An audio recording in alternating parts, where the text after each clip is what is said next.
అప్పుడే మంచి వస్తుంది. చెడును అలాగే పెట్టుకొని నాకు మంచి రావాలి అంటే ఆ మంచి కూడా చెడుగా మారిపోతుంది. పాత్ర శుద్ధిగా ఉంటేనే ఆ పరమాణం కూడా శుద్ధిగా ఉంటుంది. పాత్ర అశుద్ధమైనప్పుడు అందులో వండిన పరమాణం కూడా అశుద్ధమైపోతుంది. బట్టి మనము మనసా వాచ కర్మణ శుద్ధి కావాలి.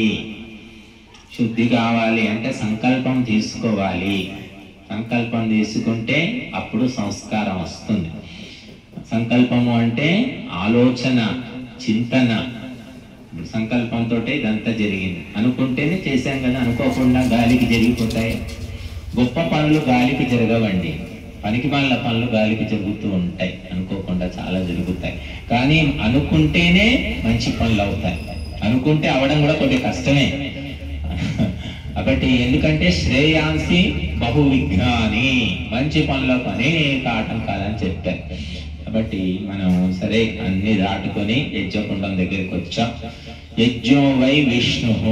యజ్ఞము ఏమిటి అంటే విష్ణు స్వరూపము, విష్ణువు యొక్క విశ్వరూపం ఇది. కాబట్టి ఎటువంటి సత్కార్యం చేయాలంటే ఎంతో పెట్టి పుట్టాలి, ఎంతో సూక్ష్మమైన సత్సంకల్పం ఉండాలి, ఉంటేనే జరుగుతాయి ఇలాంటివి. కాబట్టి మరి ఇప్పుడు మనము స్తుతి మంత్రాలు చదువుకున్నాము. తర్వాత స్వస్తి శాంతి మంత్రాలు ఉన్నాయి, వాటితో ఆహుతిస్తాం. వాటితోనే ఇంకా వేరే వేరే మంత్రాలతో ఆహుతిస్తాం. ఇప్పుడు మీరు